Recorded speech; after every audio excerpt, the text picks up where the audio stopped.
Welcome everyone to today's video. Today we're going to be going over The Sound of Freedom and what my thoughts were about it. I saw The Sound of Freedom about a week ago, and I've been still thinking about and looking back at some of the scenes that really caught my eye and some of the storyline that really hit me emotionally as well. It was emotional, sad. I don't want to say depressing because the movie does have a good ending, but it leaves you feeling almost depressed. The feeling of sadness with small hope. The reason is because the movie is not what a lot of the critics and a lot of the articles say it is, which is a QAnon fantasy. It's a conspiracy theories fantasy that is not real, that is not actually happening, which is all a lie. And it's not an extreme movie. I went in there expecting to watch something very extreme, and that's not what I watched. It was a very, I would even say, family friendly movie. You could take your kids to watch it. It's a good form of awareness. Nothing too crazy. They don't actually show stuff too graphic that even a kid wouldn't be able to see. If I had a kid, I would take my kid to go watch it, no problem. It was a very informative movie based on facts and a real story. In the end of the movie, it goes and shows over the actual real life case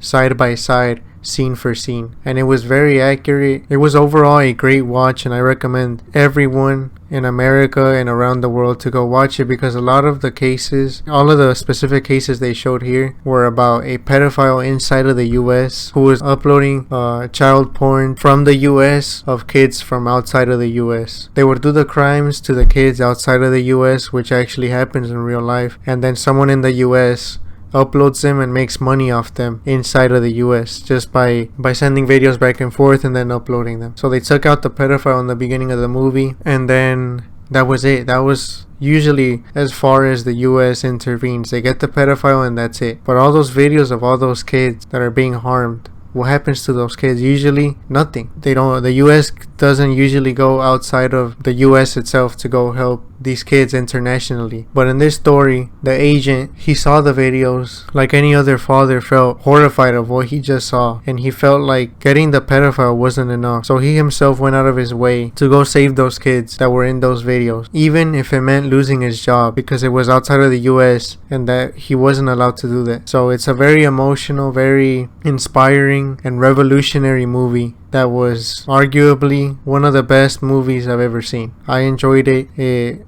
brought tears to my eyes. It was a great watch. I recommend anyone watching this video, if you haven't already, go watch the movie. It's an amazing watch. The only negative I can say from a movie critic perspective is it's a little long. It feels a little long at times, but it's not too bad. 2 hours, 15 minutes. It's not too bad. So yeah, those were my thoughts of The Sound of Freedom. I think it's a great watch. It's not some crazy white American conspiracy theory movie. It actually, a lot of it is in Spanish as well. So Hispanics, all types of people, not only just white conservatives, how the media wants you to think.